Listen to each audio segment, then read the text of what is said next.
Buenas tardes a todos y a todas. Hoy continuamos con el seminario sobre derechos humanos y memoria, que como ya saben pertenece, ¿no?, al programa de contenidos transversales acreditables de grado de la Facultad de Humanidades y Artes de la Universidad Nacional de Rosario. En el marco de la unidad 2, cuyo título es El proceso de justicia, tres miradas, protección de testigos, fiscalía y organismos de derechos humanos, tenemos el agrado de recibir al doctor Gonzalo Stara. El doctor Gonzalo Stara es ex titular de la Unidad de Derechos Humanos del Ministerio Público Fiscal de la Nación en la ciudad de Rosario y es fiscal a cargo de las causas por delitos de lesa humanidad entre los años 2009 y 2016. Causas Gurrieri 1 y 2, Feset 1 y 2 y Rodríguez, causa que investigó los delitos en el cordón industrial de San Lorenzo. El título de la clase que va a dictar el profesor Stara hoy es El rol de la acusación pública en los procesos de memoria, verdad y justicia. Bueno, bienvenido, Gonzalo. Muchas gracias por estar. Bueno, gracias a ustedes. Vamos a más o menos a empezar. Bueno, como decían ahí en la presentación,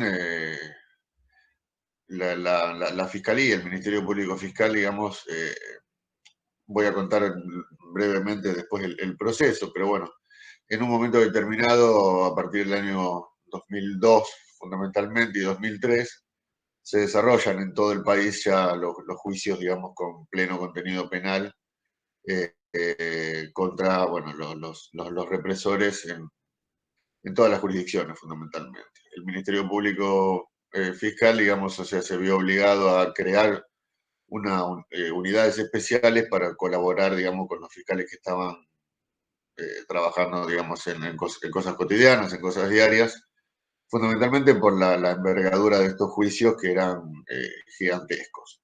Y además estaba toda la idea de poder englobar o poder, digamos, intentar hacer los juicios con la mayor cantidad de imputados posibles y abarcar la mayor cantidad de víctimas posibles. Entonces, bueno, los fiscales en Rosario, digamos, o sea, son 3 fiscalías de primera instancia y 2 fiscalías en aquel momento ante los tribunales orales. Imagínense la carga de trabajo que eso implicaba. Entonces, en aquel momento, el procurador, el doctor Rí, crea, digamos, una unidad de coordinación a nivel nacional y en cada, digamos, jurisdicción donde se comenzaban a hacer los juicios, va creando unidades fiscales de derechos humanos. A mí me tocó, bueno, estar al frente, representar al Ministerio Público en los juicios que se enumeraron y ser el titular de esa unidad de derechos humanos aquí en Rosario. En lo fundamental trabajábamos prácticamente durante todo el proceso, es decir, en la parte de investigación y también en la parte de juicios, para dejar un poco más libre de carga a los fiscales comunes, que aquí en Rosario no hace falta que le diga, es bastante eh, tumultuoso, digamos, la cosa, en aquellos años no tanto como ahora, pero hay una carga bastante grande de trabajo. Entonces, bueno, así se crea, digamos, más o menos en aquellos años por esta necesidad que venía comentando. Pero para ubicarnos y por ahí darle un contexto a todo esto, digamos, siempre me parece interesante poder comenzar con el camino que desembocó en esos años 2001-2002, fundamentalmente a partir de los años 83. Esto trato de hacerlo como una línea, como un camino, y explicar, digamos, lo más sencillamente posible qué obstáculos la Argentina tenía para iniciar estos juicios o, desde el otro lugar, qué obstáculos debieron removerse para poder llevar adelante estos juicios y las idas y venidas que hubo en todo este proceso. Y a la vez, bueno, en este recorrido podemos ver el papel que jugó el Ministerio Público Fiscal, o sea, lo que es la acusación pública, al lado de la acusación privada, que es los abogados que representaban a las víctimas, concretamente las querellas. como todos ustedes saben, a partir del año 83, cuando asume el gobierno del doctor Alfonsín, a través, bueno, de una serie de instrumentos que decreta el Poder Ejecutivo de aquel entonces, se toma la decisión, si bien limitativa, pero se toma la decisión de enjuiciar a quienes conformaron las 3 últimas juntas militares del 73 al 83, al 10 de diciembre del 83. Es lo que se conoce como el juicio a las juntas o el juicio de la causa 13.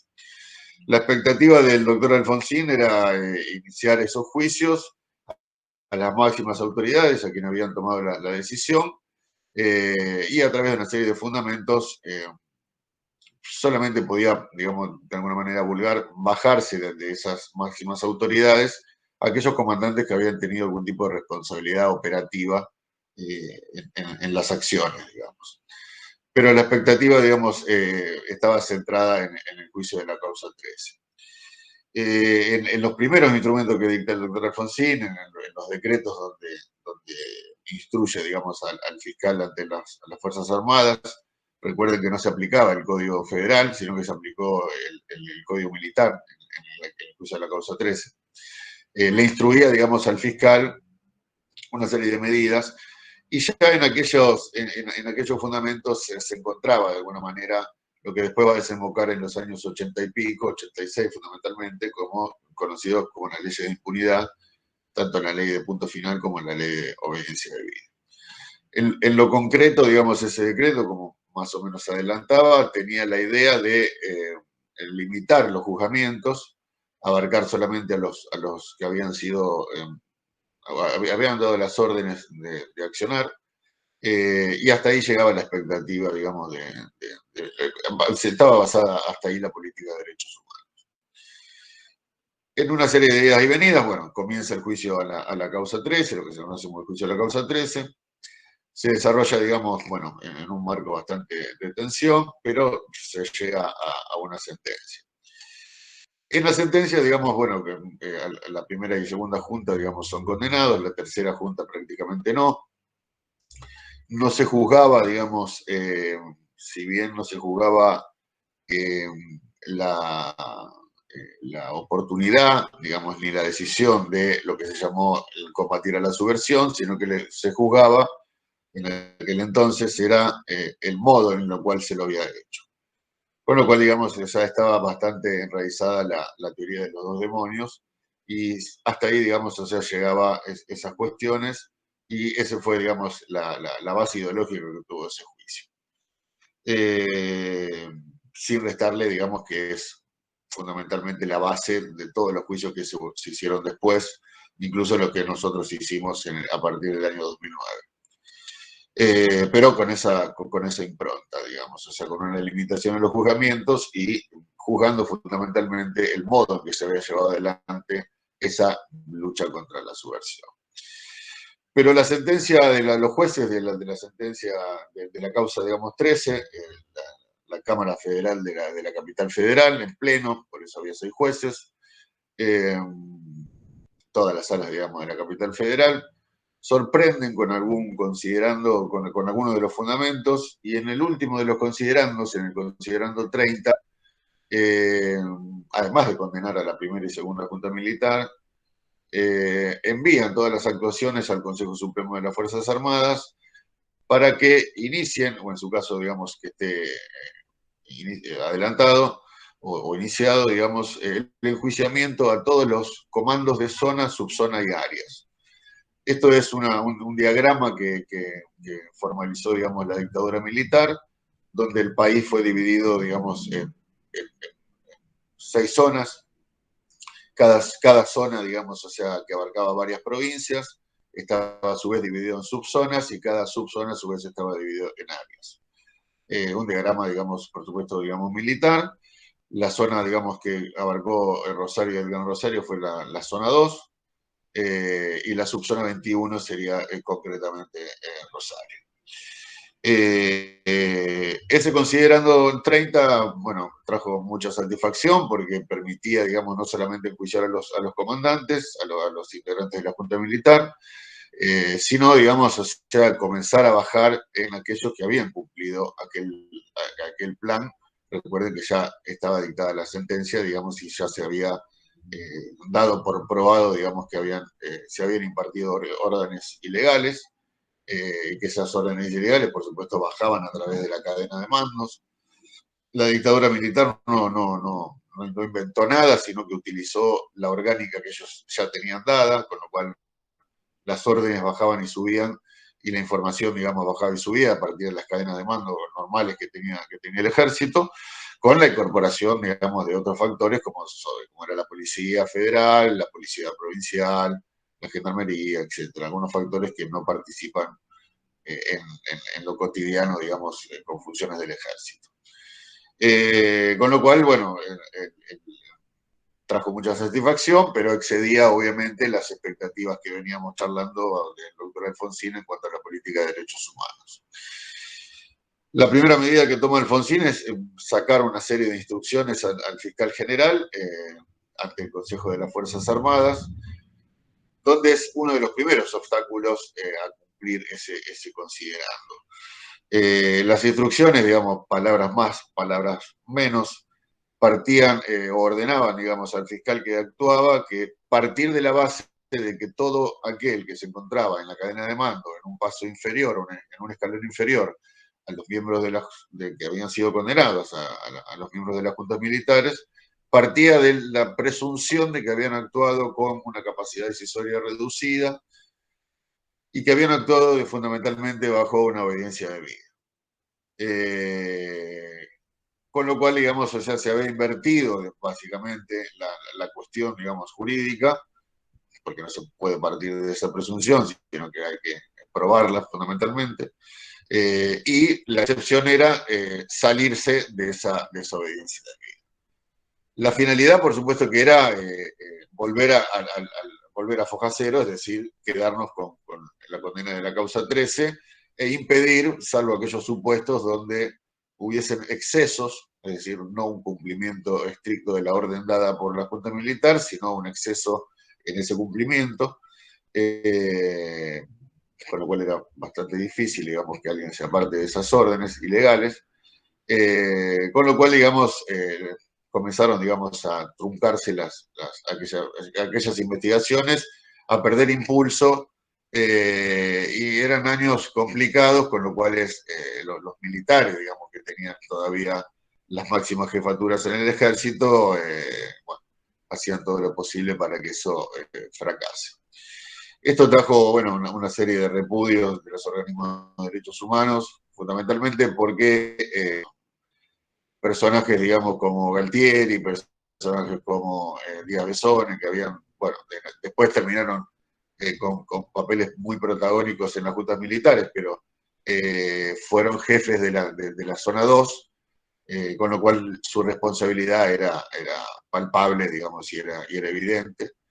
Y ese repudio, digamos, o sea, comenzó a crecer por aquellos años, en donde fundamentalmente va a ser el preámbulo, digamos, que va a desembocar en las famosas leyes de impunidad en los años 86, la ley de punto final y evidencia debida.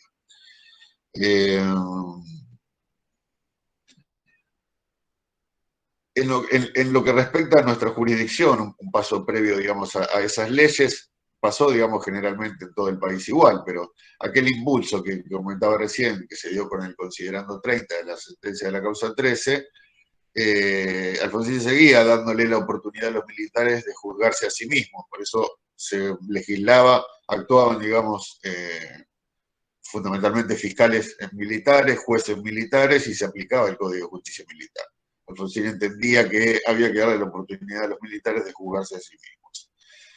Entonces modifica, digamos, el Código de Justicia Militar y lo único que hace es agregar un articulado que, bueno, no es menor, transcurridos 6 meses, porque los juicios debían durar 6 meses, en el caso de que no se llegue a un resultado, ya sea, digamos, de condena o un resultado absolutorio, y la causa estaba de alguna manera empantanada, no iba ni para atrás ni para adelante, las cámaras civiles, o sea, las cámaras de fiscales y las cámaras de jueces civiles, no civiles en cuanto a la materia, sino no militares, tenían la posibilidad de abocarse, es decir, solicitar al Consejo Supremo de las Fuerzas Armadas, primero explicaciones de por qué la causa no avanzaba, y en el caso de que esas explicaciones no fueran satisfactorias, podía tomar el expediente en el estado que se encontrara y hacer esos juicios, esas cámaras de jueces civiles.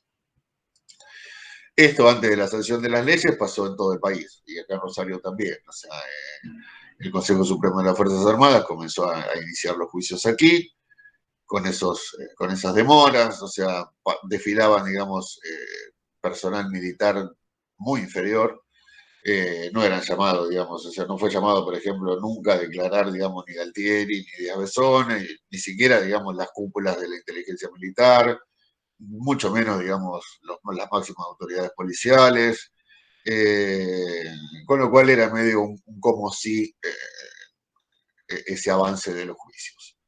Transcurrido básicamente los primeros 6 meses, la Cámara Federal de Rosario, digamos, le daba una oportunidad, una prórroga para terminar el juicio en más o menos un mes y medio. Por supuesto que en ese mes y medio, no pasa absolutamente nada.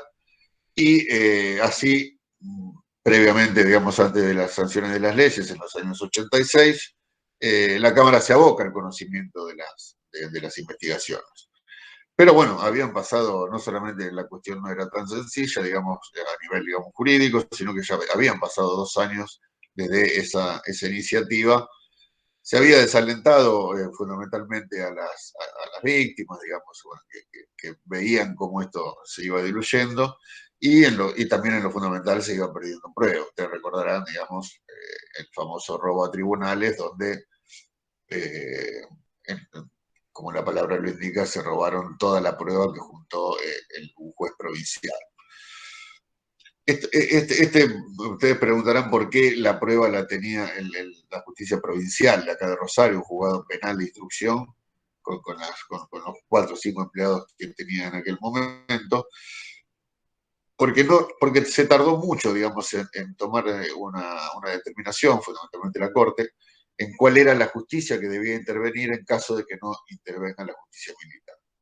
No fue casual, digamos, o sea, todo ese derrotero. Entonces, a la vez que se intentaba dar una solución, o sea, intervenía la justicia federal, la justicia provincial y otro tanto la justicia militar.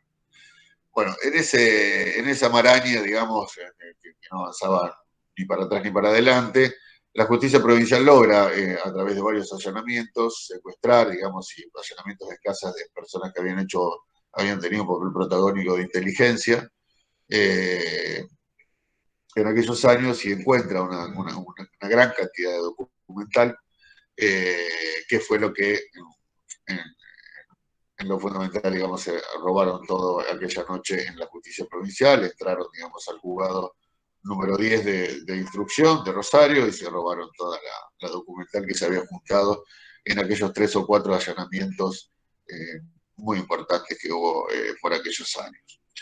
Esto también, digamos, ocasionó un desaliento, y el mayor desaliento que fue, muchos decían, cuando hablábamos que habían tenido, digamos, militancia en aquellos años, fue directamente, digamos, o sea, un golpe muy fuerte, porque se veía venir que esto no iba a andar, digamos, el reclamo ante la justicia argentina, ante la justicia interna.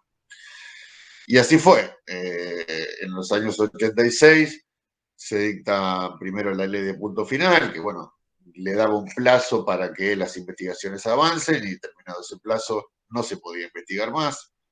Ese plazo además fue en el mes de enero, con lo cual, imagínense, feria judicial, ni por asomo se abarcó ni una ínfima parte, diríamos, de las víctimas de la represión, y mucho menos de imputados, si bien los organismos siempre trabajaron en la confección de lista tanto de víctimas como represores. Y como si esto fuera poco, digamos, o sea, después se sanciona la ley de obediencia debida, que, como decíamos anteriormente, partía un poco, digamos, a nivel legislativo, reflejaba lo que había decretado Alfonsín, esta presunción de actuar bajo una obediencia debida, digamos, una capacidad decisoria disminuida, digamos, de los subalternos, que no tenían otra forma de que cumplir las órdenes y, más terrible todavía, no podían, digamos, o sea, advertir si esas órdenes eran legales o no. Pero se partía de que eran legales, con todo lo que ello, digamos, implica. Y como si esto fuera poco, después de las leyes de impunidad, ya en el gobierno de Menem, los pocos comandantes que quedaban por fuera de toda esa maraña que impedía los juicios fueron indultados. Con lo cual, en los 90 se trunca definitivamente la vía interna para el reclamo de justicia por los hechos ocurridos durante la dictadura militar, y la única que queda es acudir a la vía internacional. En lo fundamental lo vamos a ver muy por arriba, pero bueno, tiene que ver un poco también con los principios de esta clase de hechos, de esta clase de violaciones a los derechos humanos, donde rigen algunos principios, a diferencia del derecho interno, principio de universalidad, es decir, primero que no prescriben, es decir, siempre hay posibilidad de investigar, y en aquel entonces, digamos, en la medida que el país de origen, por decirlo de alguna manera, no cumplía con esta investigación y sanción, él podía hacerlo cualquier país extranjero. Y así más o menos también pasa. Ustedes, por eso, digamos, o sea, hay condenas en España, hay condenas en Italia, sumado, digamos, a que esos países también podían acudir a una figura que nosotros no teníamos, que era iniciar un juicio en ausencia.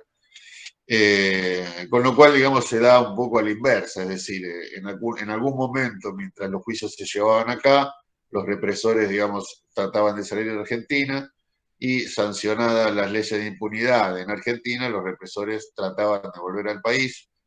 Por eso algunos represores son detenidos en los aeropuertos, digamos, cuando estaban intentando volver a la Argentina, y eran devueltos a los países, fundamentalmente Italia y España, que fueron los que más juicios hicieron por este motivo.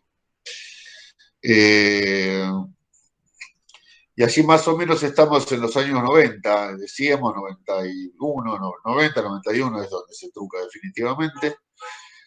Pero bueno, comienza a revertirse la cuestión, este camino, digamos, que había quedado trunco, comienza a revertirse en la vía interna. Y un primer antecedente importante que va a sacudir un poco y va a traer un poco de esperanza es un informe de la Comisión Interamericana en el año 92, el informe 28. Obviamente, informe elaborado por la Comisión a partir de las denuncias de los familiares y de los organismos de derechos humanos aquí en Argentina, donde después de un tiempo de investigación y un tiempo de recepcionar denuncias, emite un informe que resulta obligatorio. La Argentina, digamos, en aquel momento podía haberlo impugnado, digamos, pero en principio, al no haberlo hecho, digamos, era obligatorio. Y los tres pilares de ese informe, donde, por supuesto, hablaban de la violación a los derechos humanos en aquel periodo, y instaban a la Argentina, en primer lugar, digamos, a indemnizar a las víctimas por aquellos hechos. En segundo lugar, adecuar la legislación, digamos, argentina, es decir, eran incompatibles las leyes de impunidad y los decretos de indulto con la normativa internacional, de la cual la Argentina era parte. Y en tercer lugar, digamos, continuar con los juicios que había quedado en trunco. Lo único que hace la Argentina, si bien parece menor, primero porque es menor, pero trajo, digamos, también un aliento, digamos, es indemnizar a las víctimas de derechos humanos. Digo un aliento, digamos, digo que es menor porque es menor. De las tres cuestiones, solamente el gobierno del doctor Menem hace eso, pero comienza a su vez, la importancia, digamos, de que la comisión diga que son incompatibles aquellas normas, comienza a desterrar un poco la teoría de los dos demonios, al reconocer, digamos, o sea, un solo demonio, y en ese sentido indemnizar a las víctimas por de aquellos hechos. En aquel mismo año, otro acontecimiento importante desde el plano de vista jurídico, es un fallo de la Corte. Ustedes recordarán que por aquellos años estaba en el programa de Sofovich, de televisión, y Sofovich, bueno, hace una serie de menciones contra Egunejian, y a partir, digamos, de las cuestiones que había hecho, que había dicho, que no venían al caso, por supuesto, se le solicita un derecho a réplica a los fines de hacer un descargo. Bueno, los abogados de Sofovich mantienen, digamos, la negativa, en el sentido de que no existe ese derecho a réplica en el derecho argentino, en el derecho interno, con lo cual no hay obligación, digamos, de otorgarlo. Y la cuestión llega a la Corte, y la Corte por primera vez va a sostener que al estar previsto en la normativa internacional, ningún Estado parte puede invocar su propio derecho para incumplir esa normativa. Con lo cual el derecho a réplica contra Sofovich estaba, digamos, vigente al momento en que se habían dicho las cosas que había dicho, y estaba obligado también a dar ese derecho a réplica. Esto es muy importante y vuelvo a repetirlo. Ningún Estado parte que había, digamos, o sea, ingresado a la comunidad internacional, había estado conforme, digamos, y de acuerdo con la normativa internacional, con los tratados de derechos humanos que había en aquel momento, con los informes de la Comisión, no podía invocar su derecho para incumplir una normativa internacional. La importancia que tiene esto, ¿no?, hablando del derecho a réplica y pasándolo, trasladándolo al tema que nos ocupa, es en lo fundamental que la normativa que la propia Comisión Interamericana había dicho que era incompatible no podía invocarse ya no podía invocarse, y lo decía la Corte Suprema, para incumplir una normativa internacional. ¿Cuál era la normativa internacional? Era que esta clase de delitos, los delitos donde había violaciones a los derechos humanos, debían investigarse y sancionarse, y no podían, digamos, o sea, interponerse, digamos, obstáculos que impidieran ese camino, como son, por ejemplo, los que se utilizaron en las leyes de impunidad, que fue lo que se llamó como una verdadera amnistía, un verdadero perdón. Después se utilizaron, digamos, los artículos, los fundamentos de que la prescripción, de que había pasado mucho tiempo, con lo cual no se podía juzgar. Eso tampoco la normativa internacional lo permitía, con lo cual no se podía invocar. Con lo cual, digamos, o sea, la Corte en lo fundamental decía que había que investigar y sancionar esos hechos. Esto estamos en el año 92 y es un antecedente muy, muy importante, el cual va a quedar definitivamente plasmado, y se va a terminar cualquier discusión, en el año 94 con la reforma constitucional. En esa reforma constitucional se toman, digamos, esas bases, en lo fundamental porque no se podía, digamos, hacer otra cosa, a riesgo de ocasionar responsabilidad internacional para el Estado argentino. Entonces se reforma la Constitución, y en esto, en lo que a nosotros nos interesa, se incorporan una serie de tratados internacionales en donde no solamente se le da una jerarquía superior a las leyes internas de nuestro país, sino que esa jerarquía, digamos, y esa superioridad de los tratados a las leyes se aplica sin necesidad de una ley interna que adapte, por decirlo de alguna manera, esa normativa internacional. Vuelvo sobre esta explicación. Las leyes de impunidad eran leyes internas.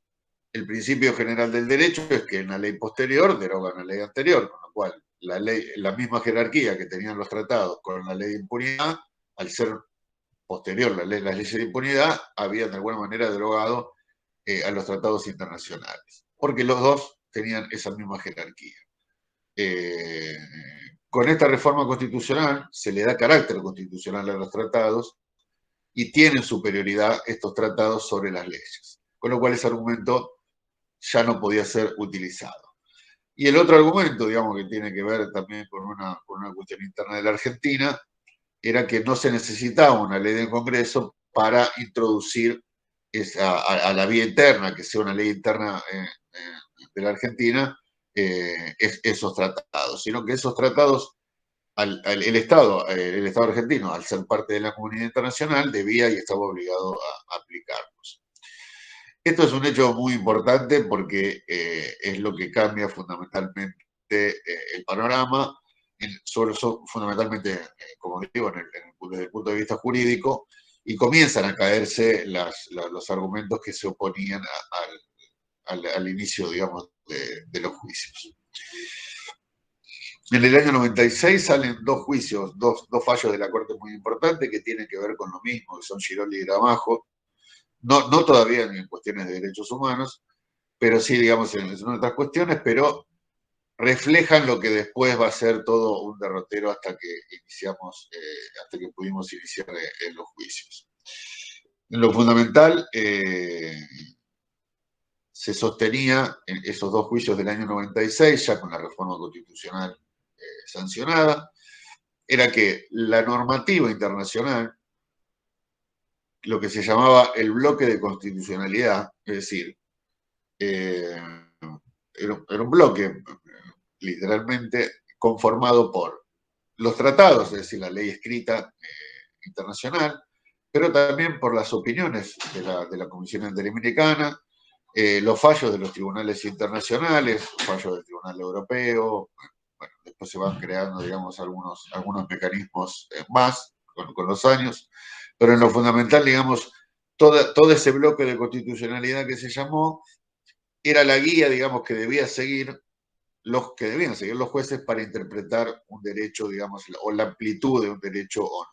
Es decir, para ver si las leyes de impunidad eran compatibles o no con ese bloque con las leyes, con la comunidad internacional, debíamos acudir a ese bloque de constitucionalidad conformado ya no por la letra de los tratados, sino fundamentalmente por los tribunales los tribunales internacionales que interpretaban esa ley internacional, y así también las opiniones de las comisiones internacionales, digamos, que también interpretaban esa letra de los tratados internacionales.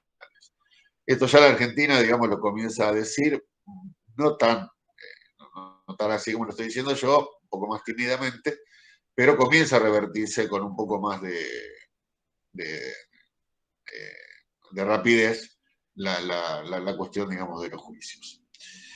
En el año 98 vamos a tener un retroceso que duró muy poco, porque el gobierno de la Rúa lo que hace con las leyes de impunidad es derogarlas. Usted mira, bueno, pero las deroga. Bueno, acá es una cuestión jurídica. Ustedes recordarán que en el año 2003, durante el gobierno de Kirchner, las anuló el Congreso, y es una diferencia bastante fundamental.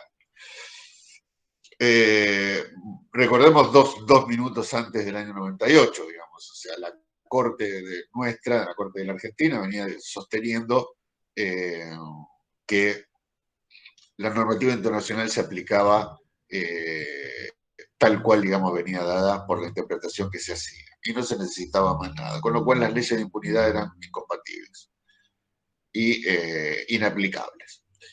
Al derogarlas, de la Rúa, primero que le da un valor que ya no tenía. Y en segundo lugar, digamos, al derogarlas y no al anularlas, esas leyes no se aplicaban, pero no se aplicaban para el futuro. Para los hechos, digamos, ocurridos con anterioridad, seguían teniendo vigencia. Eso fue un traspié y hubo que aplicar el ingenio.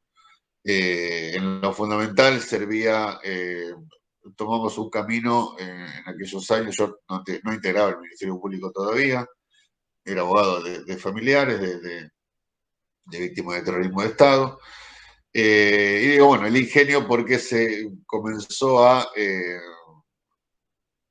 intentar, digamos, hacer que los juicios continúen a pesar de esa derogación. Y se tomaba, digamos, que todos los delitos que se habían cometido se seguían cometiendo, fundamentalmente las desapariciones forzadas de personas. Entonces, al seguirse cometiendo a cada momento, la ley que se aplicaba ya no era, digamos, o sea, las leyes de impunidad, sino que eran las leyes que estaban en vigencia, y esas leyes que estaban en vigencia no eran las leyes de impunidad justamente, que habían sido actualmente derogadas. Pero quedaba un universo muy grande, digamos, fuera de estos juicios, porque no todos los casos eran de desapariciones, sino que había casos de tortura, casos de personas que habían sido blanqueadas de alguna manera y puestas a disposición del Poder Ejecutivo, etc.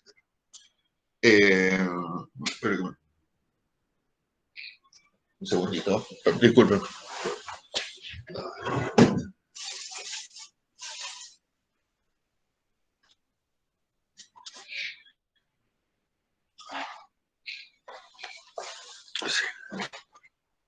Entonces, bueno, estamos ahí en esos años, con la derogación. Y otra invención que tuvo que hacerse concretamente fue para tratar de abarcar un universo más grande de los que habían quedado afuera, fue lo que se llamó los juicios por la verdad. Es decir, eran juicios que se hacían con ese universo de personas que eran personas que habían quedado vivas, que habían sufrido la cárcel, digamos, o que habían sido liberadas. Y se tenía la posibilidad no solamente de tomar testimonios, sino también de citar a los tribunales a los represores, pero bueno, no tenían contenido penal, se los llamaba como testigos. Si bien sirvieron, en algunos lugares funcionaron mejor que otros, aquí en Rosario un poco los ponchazos, pero bueno, se logró recolectar pruebas, porque ustedes, digamos, o sea, como han contado, la mayor cantidad de pruebas, digamos, que se había recolectado se la habían robado, con lo cual había que reconstruir un poco todas las carpetas y las listas que tenían los familiares, los organismos de derechos humanos, se comenzaron a incorporar en un juicio. Yo recuerdo, digamos,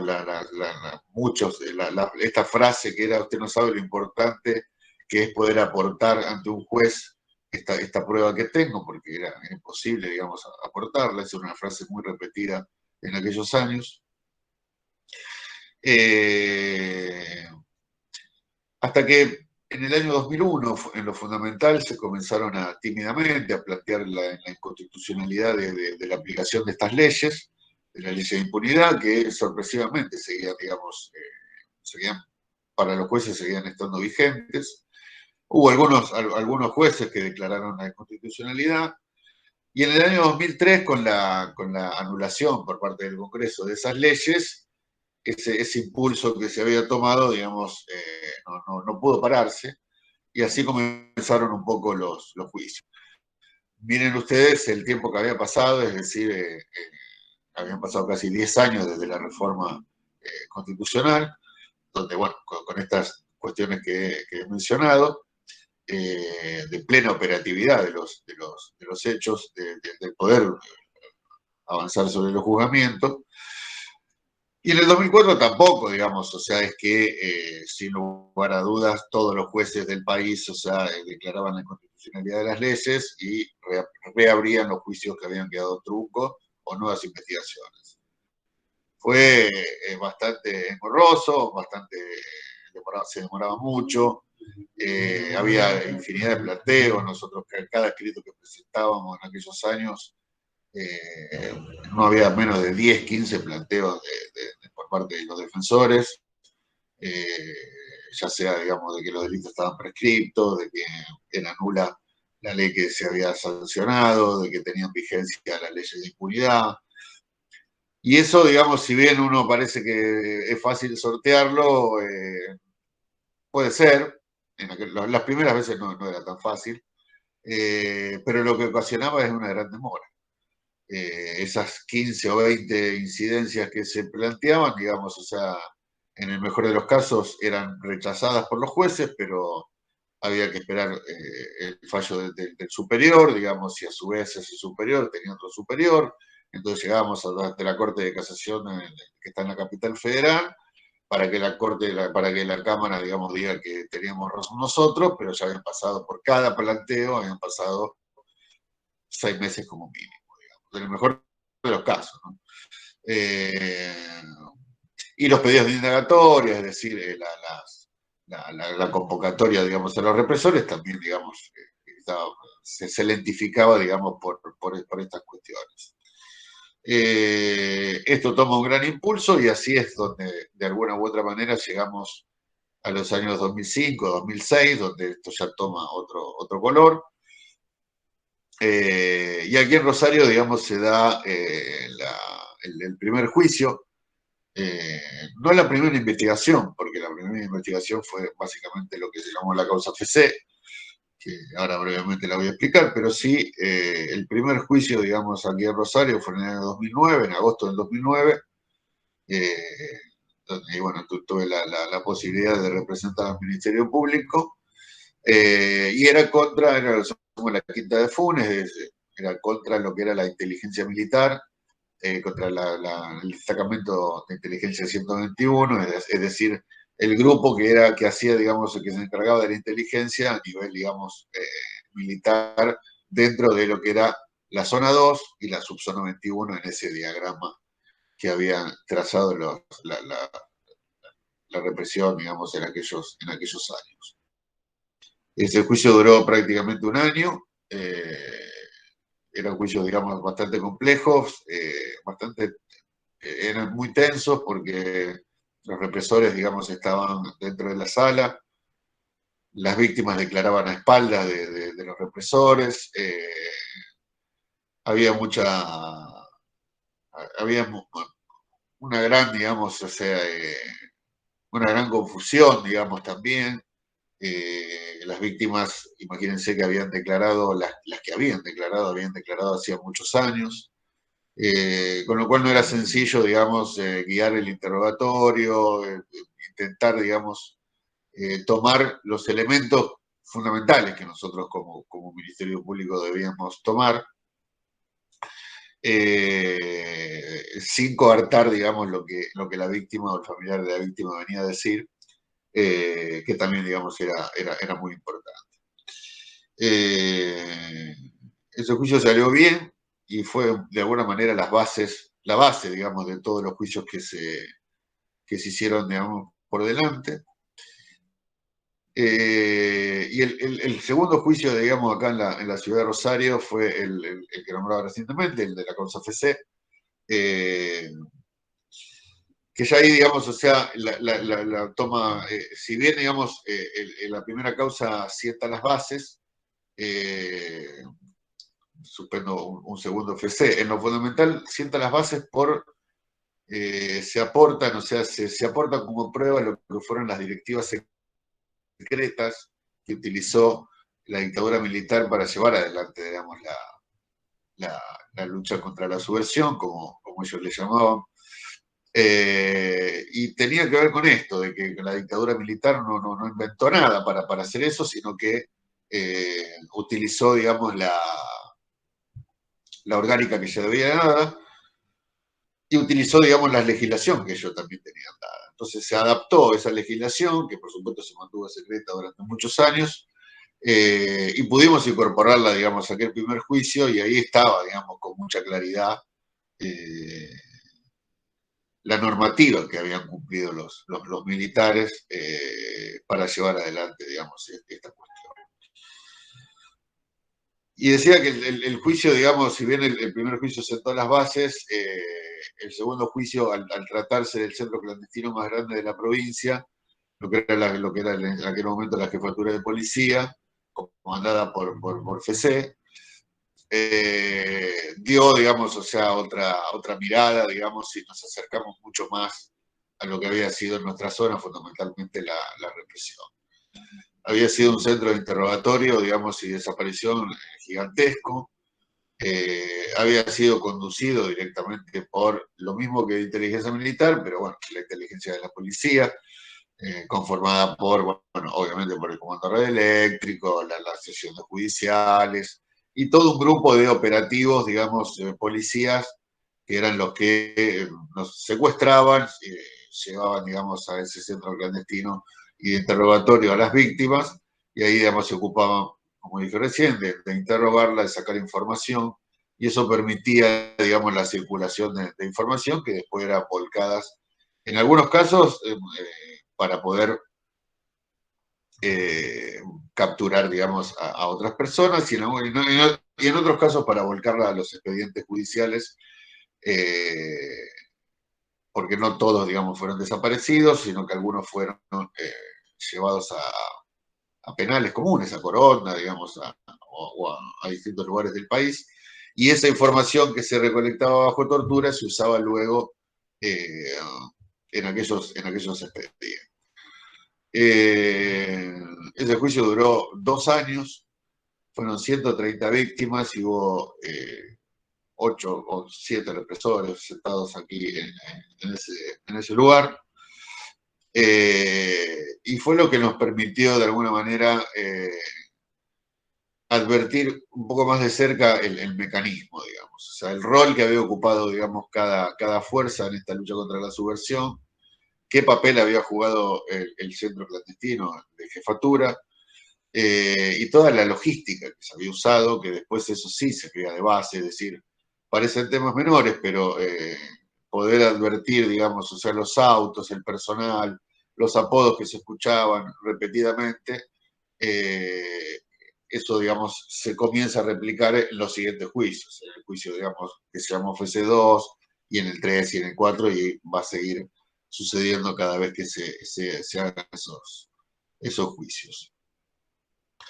En todo esto, el Ministerio Público, como lo adelanté al principio, digamos, tuvo un rol protagónico por esta unidad fiscal que se creó, donde se hizo cargo, en lo fundamental, de la acusación pública y investigábamos para llevar a juicio y después participábamos directamente en esos juicios. Que ustedes imagínense si un fiscal con toda la carga que tiene, además de tener toda esa carga, tenía que estar 2 años en un juicio. Era imposible. Con lo cual, digamos, fue un acierto, digamos, crear estas unidades fiscales, que al principio no estaban. Y en la mayoría de los lugares fue con mucho éxito, ¿no? Aquí, digamos, el papel, digamos, que nos tocó tanto a mí como a otros fiscales que participaron, eh, tuvimos, si bien, bueno, en algunos casos, digamos, no estábamos conformes, pero en definitiva, digamos, se cumplía con esta cuestión de investigar y sancionar. Algunas condenas fueron muy altas, otras no tanto, pero en lo fundamental se permitía poder entender qué era lo que había pasado en nuestra región, digamos, porque en la causa 13, digamos, había sido muy de la capital federal, si bien tomó caso de todas las provincias, pero había sido, digamos, muy centrada en cómo había actuado la represión militar en Buenos Aires, y de ahí se había replicado de igual manera para todo el país. Si bien es verdad que funcionó en todos los lugares prácticamente iguales, aquí Rosario tuvo algunas particularidades o muchas particularidades.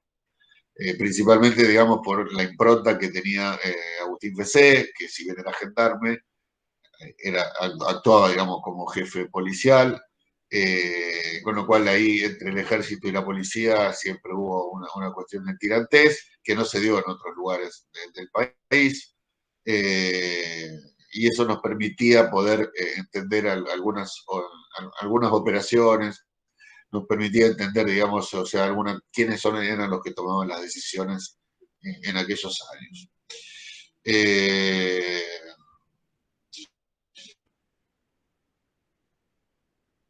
Esto fue, además de que los juicios, digamos, de alguna manera salieron bien, es que se hicieron con la ley argentina, digamos, o sea, aplicando la ley argentina, con los tribunales argentinos, actuó uno de los tribunales que comúnmente, digamos, actuó en Rosario, bueno, con la fiscalía no, porque en realidad, digamos, o sea, se crearon estas unidades fiscales, pero de alguna manera fue una cuestión, digamos, interna y con la orgánica ya dada por los tribunales, tanto para los jueces, digamos, como para fiscales.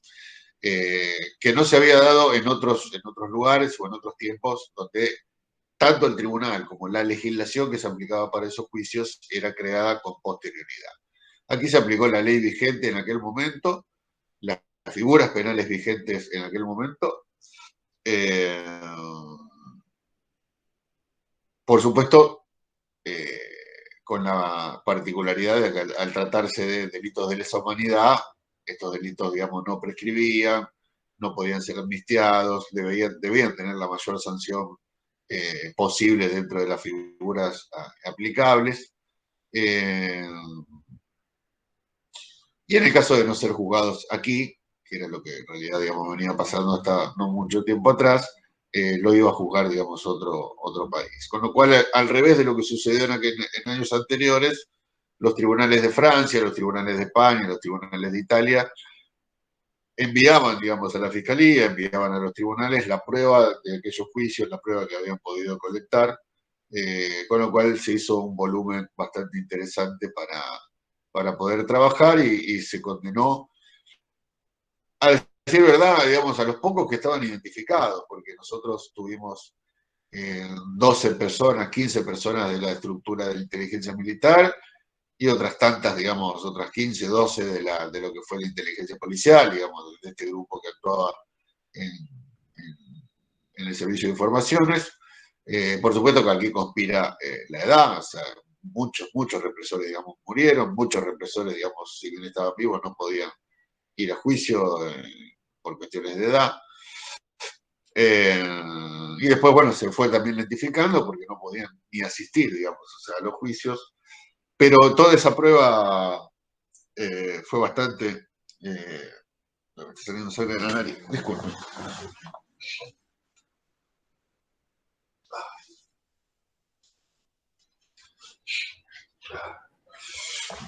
Perdón. Pero lo que más, digamos, o sea, sirvió fue para tener, digamos, como dije,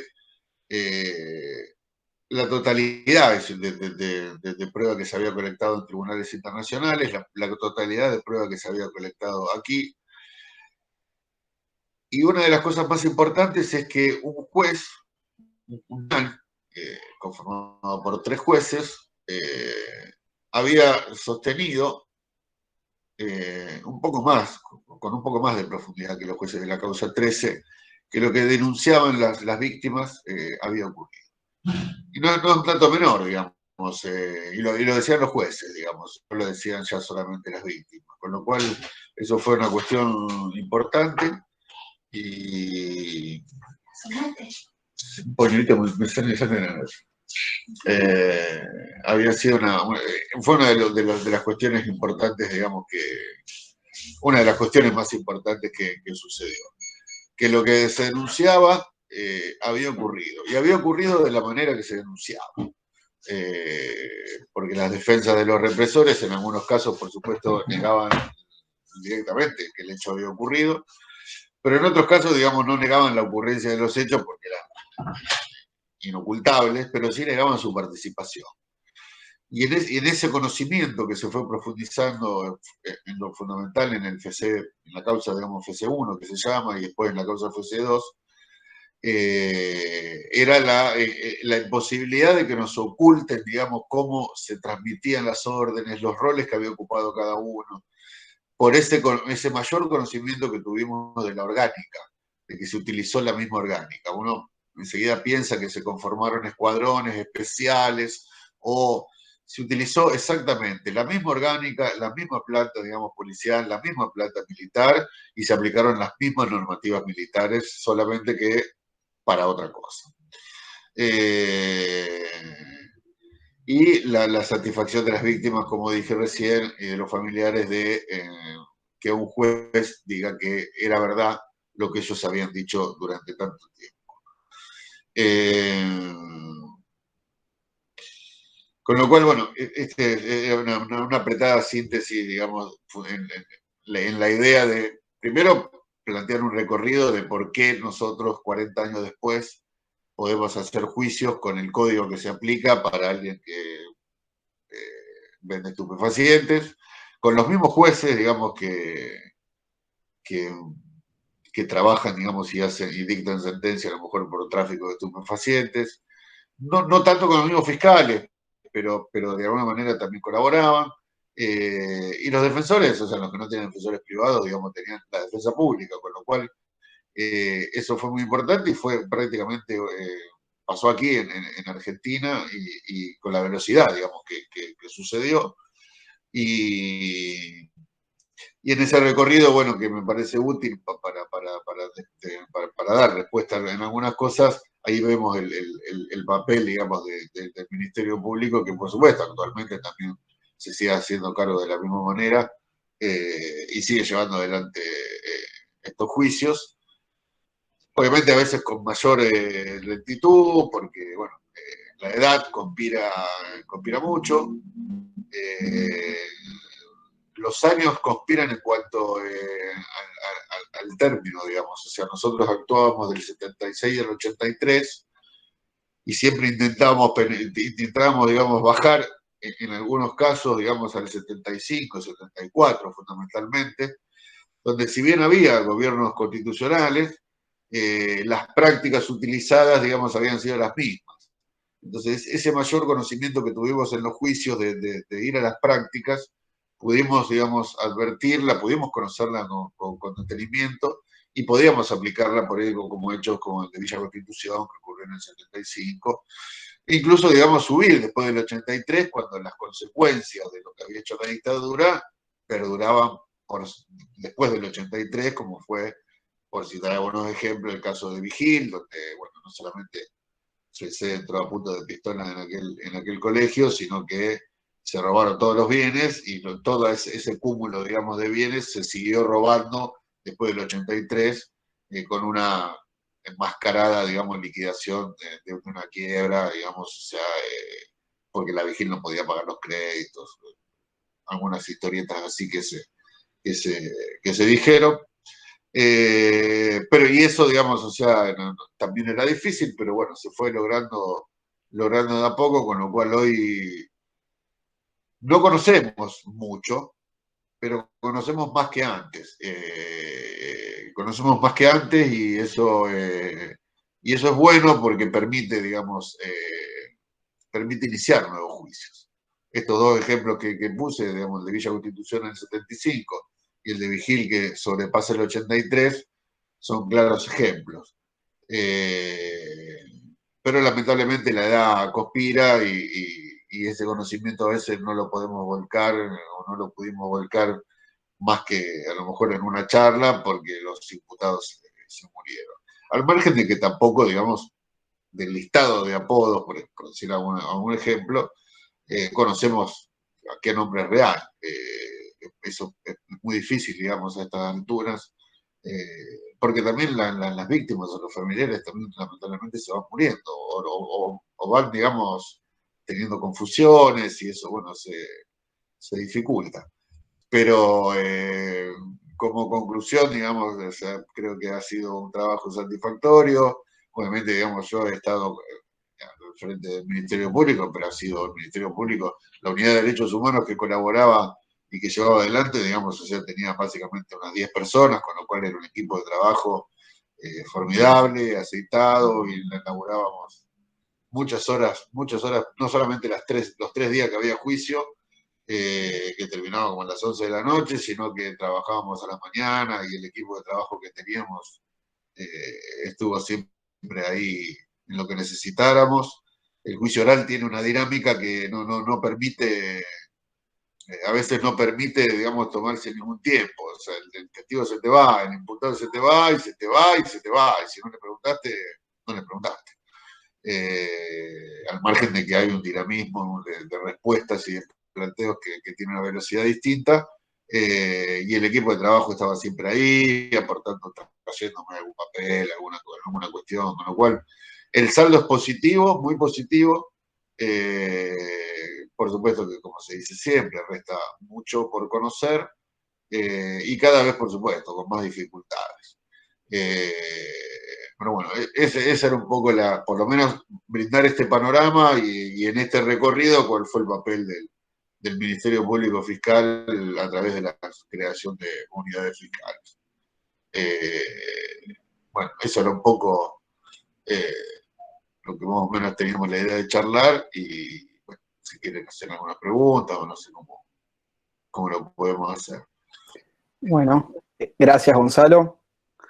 recorrido histórico, jurídico, político impecable. Muy bueno, interesantísimo. Abordaste puntos de la historia de la transición de la democracia que todavía no habíamos abordado, y desde un punto de vista jurídico que nos va a servir mucho para más adelante, cuando lo hagamos desde específicamente de la disciplina histórica, citar el juicio de las juntas,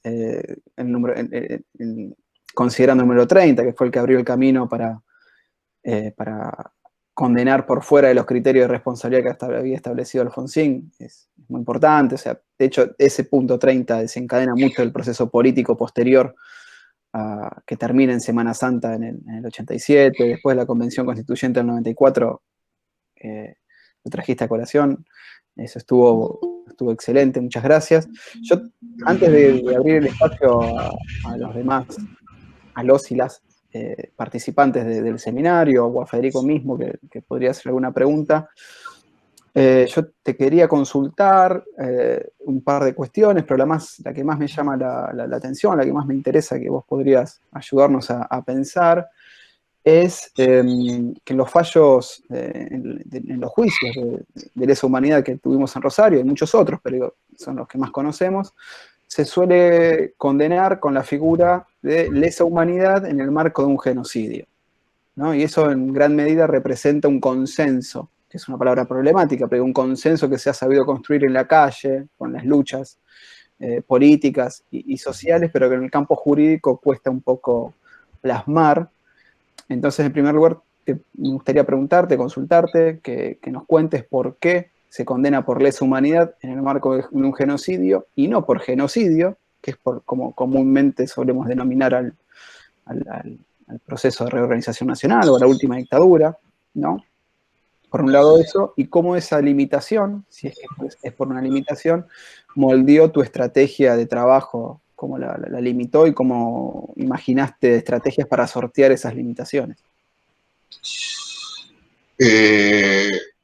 Sí, las condenas, no todas, pero sí las últimas son que los hechos, digamos, ocurrieron en el marco de un genocidio. Lo fundamental es un tema que tiene que ver desde el plano de vista jurídico, que es el que para además más puedo aportar yo. Es un tema de que no, si bien, digamos, o sea, puede sostenerse que no es necesario, los jueces entienden que las atribuciones a los represores no fueron, digamos, o sea, por el delito de genocidio. Es decir, nunca fueron indagados en una primera etapa de investigación. Cuando uno hace lo que se llama la elevación a juicio, es decir, eleva por un escrito el requerimiento de elevación a juicio, tampoco, digamos, se elevaba por el delito de genocidio. Entonces los jueces veían que se alteraba, digamos, se violaba el derecho de defensa porque los represores nunca habían podido defenderse en ninguna etapa de esos hechos. Si bien es una cuestión discutible, digamos, porque es sostenible, digamos, que sí ha habido atribución por esa cuestión, y que es una cuestión de calificación legal, en el sentido de que todos esos hechos que se le han enrostrado, haber privado de tener libertad, haber torturado, haber desaparecido, con el rol que ha ocupado cada uno, toda esa información, digamos, desemboca en un delito, que ese delito es el delito de genocidio. Pero los jueces entienden que se viola lo que se llama el principio de congruencia, que tiene que haber congruencia, es decir, la misma acusación, los mismos hechos tienen que ser durante todo, digamos, el proceso, de que se inician hasta que se dicta una sentencia, salvo que se cambien en algún momento. Y estamos hablando, por eso decía que a veces el tiempo conspira.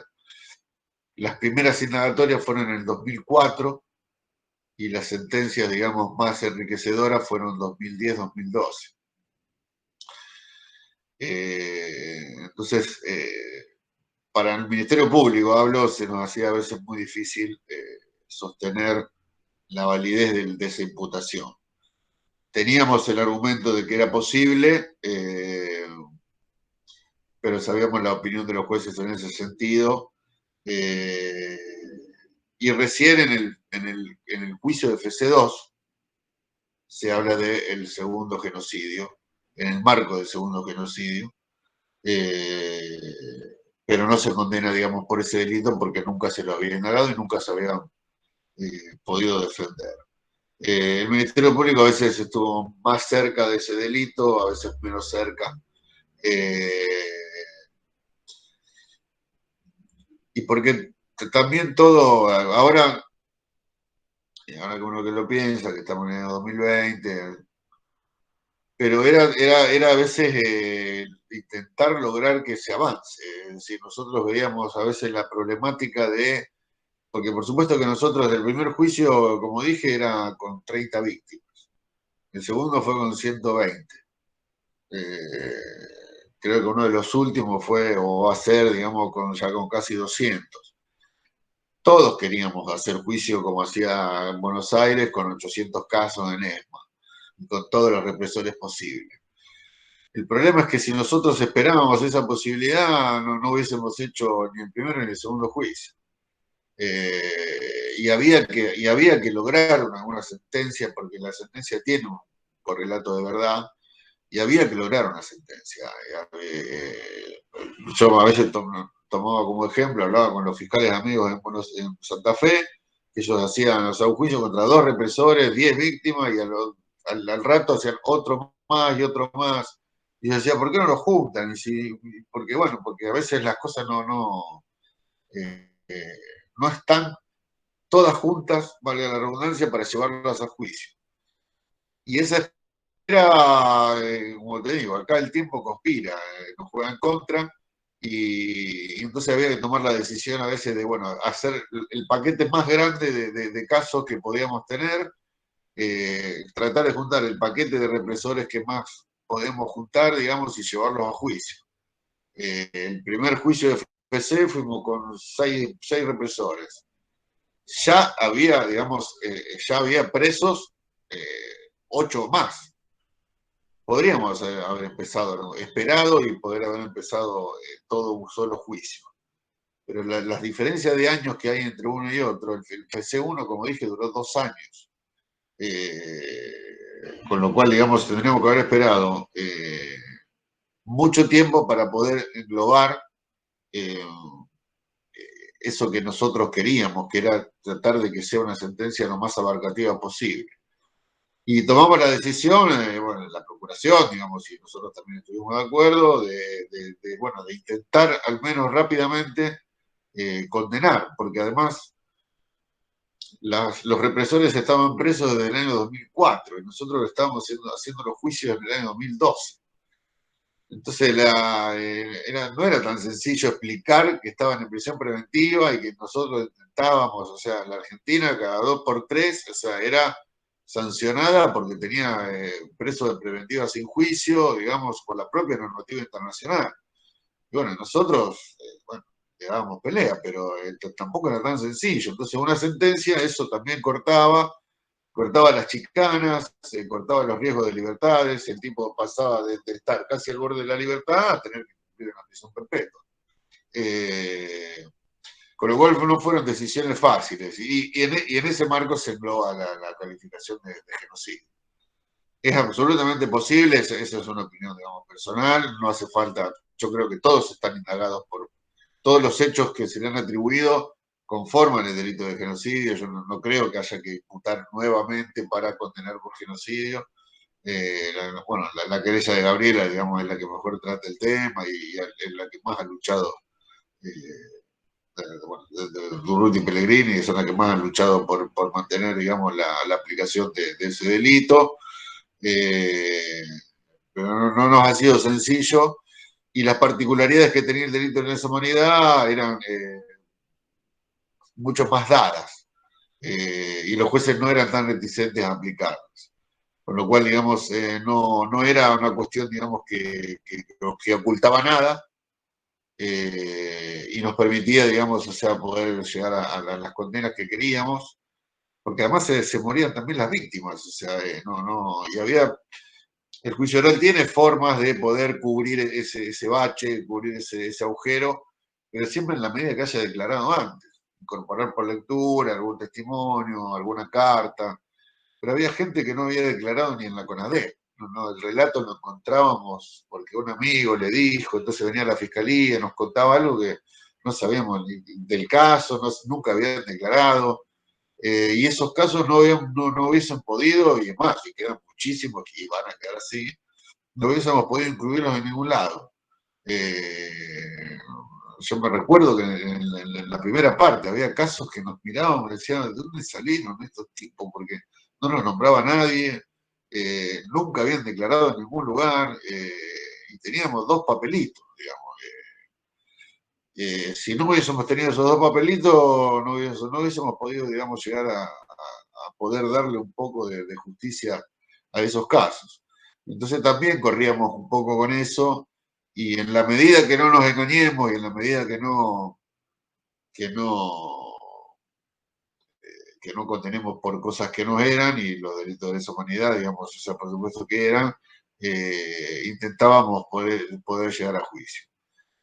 Una vez que estuvieron todos condenados, que es el grueso del universo que nosotros tenemos ahora, digamos, los militares identificados, los policías provinciales identificados, queda solamente un grupo de federales que están en esta causa Klotman, que va a empezar hace poco, donde es una causa que cubre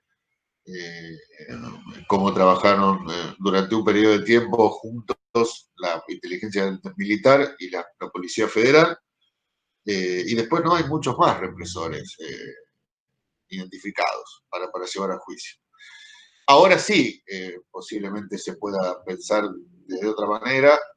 Yo ya hace 3 años y pico que estoy alejado de la unidad fiscal, estoy cumpliendo funciones en otro lugar, pero ahora sí, digamos, con estas condenas, con cubierto de alguna manera también el universo de víctimas, con un mayor conocimiento, a lo mejor puede haber un poco más de tiempo para ensayar alguna cuestión. Pero en lo fundamental fue también eso, que cada cosa tardaba 3 meses en resolverse. Y nos mirábamos y decían, esto no empieza más, esto no empieza más. Bueno, hasta que empezó uno, empezó otro. Me acuerdo que la causa del FC2 era con un solo represor, y iba a durar un mes, y al otro mes estaba puesta otra fecha con otro solo represor. Y a mí me llamaban de Buenos Aires y me decían, usted está loco. Y yo, no, lo vamos a tratar de juntar.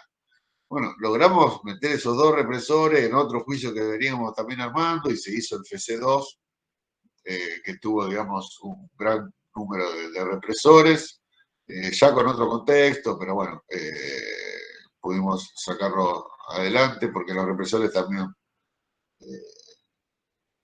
la atención que teníamos cuando entraba, que ellos, digamos, iban a eso, después, bueno, esa presencia también empezó a perjudicarlos porque las víctimas lo reconocían, entonces lo hacíamos reconocer, entonces cuando se avivaron de que las víctimas podían reconocerlos como aquellos que habían sido sus torturadores, dejaron de estar. Por eso, digamos, a medida que iba pasando el tiempo, se podían tomar otras decisiones. Si no, era muy denso todo, y muy a las corridas, porque entrábamos a las 11 de la mañana y salíamos a las 11 de la noche. 3 veces por semana, y con algo ya armado, con algo ya dado. Entonces, cada cosa que íbamos a tocar no era sencillo, la pensamos 20 veces si la tocábamos o no. A riesgo de que era como una cosa de fichas, o sea, movíamos una y no sabíamos a dónde terminábamos. O sea, una vez planteamos un argumento de que el delito se seguía cometiendo y el defensor nos planteó que éramos incompetentes porque el delito había terminado en Córdoba. Entonces, era muy... Ahora, bueno, más o menos las respuestas jurídicas están todas dadas, pero en aquel momento más. Ya estoy hablando de anécdota, pero Videla, cuando le tomó indagatoria a Videla el otro día, planteó que ya tenía cumplida toda la pena. Y uno dice, bueno, pero era un chiste. Sí, era un chiste, pero teníamos 3 días para contestarle. Y el tipo tenía un escrito como de 20 hojas, donde decía, bueno, a mí me condenaron por 800 casos, Estracera dijo que en esos 800 casos ya no había más casos y ustedes ahora me quieren aplicar otro y yo en realidad cumplí tanto, con la ley de por uno tanto, con lo cual le estábamos debiendo años a vida. Y eso lo teníamos que contar en 3 días y bueno, hoy ya está el argumento, ya lo resolvió un tribunal, ya opinó la querella, opinamos nosotros. Pero en aquel momento era difícil y el Ministerio Público también corría con eso. A veces estábamos más cerca del genocidio, a veces estábamos más lejos. Yo incluso creo que recurrí, yo creo que uno de los recursos que lo hice por genocidio, después no lo hicimos más. Pero sí, si se hubiese podido hacer, yo creo que lo hubiésemos hecho, porque todos hablan de genocidio. De todas maneras, más allá de que no haya una condena por genocidio, yo creo que como se dieron las cosas y como están dadas, la sentencia puede entenderse, digamos, o sea, que hubo genocidio. Es decir, sostiene que hubo genocidio, eso es importante que lo diga un juez, que diga que eso es verdad, salvo por alguna cuestión técnica, no lo podríamos llevar adelante y condenar por genocidio. Más allá que las penas serían exactamente iguales, ¿no? Pero desde un punto simbólico hubiese sido mejor el genocidio, pero también desde un punto de vista simbólico ese hecho del tribunal reconociendo que hubo genocidio y condenando a perpetua a muchos de los represores, también cumplió un papel, digamos, simbólico. Pero un poco la explicación es un poco eso, básicamente. Gonzalo, te quería pedir, gracias por la respuesta y gracias por toda la exposición. Te quería pedir, nosotros somos acá, tanto los docentes como los estudiantes somos legos en Derecho, entonces te quería pedir que nos aclares algunas nociones básicas de figuras jurídicas.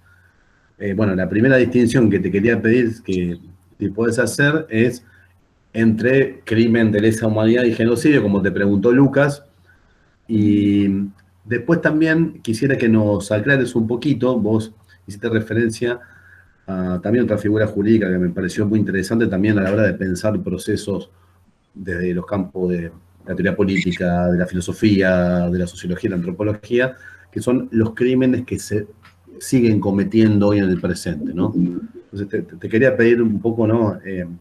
Un par de precisiones respecto a esas tres figuras. El genocidio y el delito de lesa humanidad son dos delitos del derecho internacional, dos delitos distintos, con sus particularidades, con sus conductas, digamos, están regulados. Lo que nosotros captamos fundamentalmente es las características que tienen estos delitos del derecho internacional, que tienen, digamos, particularidades que los distinguen. En lo fundamental, los distinguen de los delitos del derecho interno. Nosotros hace poco, en la fiscalía, digamos, donde yo estoy trabajando, tuvimos oportunidad de dictaminar sobre lo que se conoce como la bomba al colectivo, un hecho que ocurrió en el año 76, en septiembre del 76, donde las víctimas, que eran personal policial, pedían la aplicación del delito de lesa humanidad a quienes habían colocado el artefacto y había ocasionado la muerte de 11, 12 policías. Y ahí, digamos, o sea, trabajamos mucho sobre la cuestión de la diferencia entre el delito de lesa humanidad y el delito de derecho interno, que es donde se da la mayor diferenciación, en el sentido de que en primer lugar, digamos, tiene estas particularidades que venimos nombrando, es decir, que no son amnistiables, los delitos de lesa humanidad, responden a un principio de justicia universal, no prescriben, digamos, y todos los tratados de alguna manera responden a esos, que receptan, digamos, responden a esos fundamentos. En lo concreto responden porque cuando, en el momento en que son cometidos, o sea, son cometidos por un Estado represor, entonces es muy difícil aplicarle después, bueno, pero prescribieron, digamos, el tiempo, pasaron 20 años, entonces prescribió, bueno, pero pasaron 20 años porque en 20 años tuvieron los tipos estos. Con lo cual, digamos, o sea, en lo fundamental, digamos, es esa las características, digamos, que tienen estos delitos. Después las diferencias fundamentales son esas, son dos delitos distintos del derecho internacional. El genocidio se comete a través de determinadas conductas y los delitos de lesa humanidad son también determinadas conductas, donde una síntesis, digamos, una definición es la que más se conoce, digamos, que es un ataque generalizado contra una población civil en el marco de una política del Estado. Que eso también lo diferencia, si bien es un punto bastante complejo.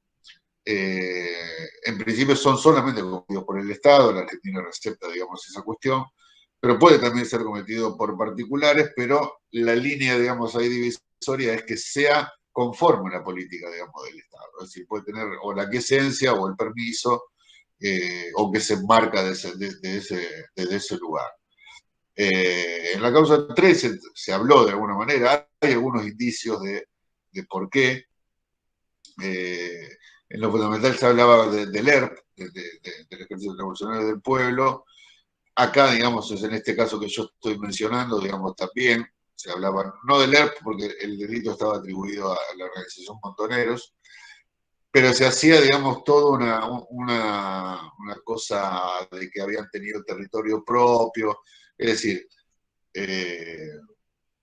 para que sea un grupo de particulares que puedan cometer un delito de lesa humanidad, tienen que seguir, como decía recién, a una política de un Estado. O reemplazar en un determinado lugar al Estado. Con lo cual tienen que tener un determinado territorio, tienen posibilidad de sancionar leyes de impunidad, leyes que generan, digamos, la impunidad de ese propio Estado.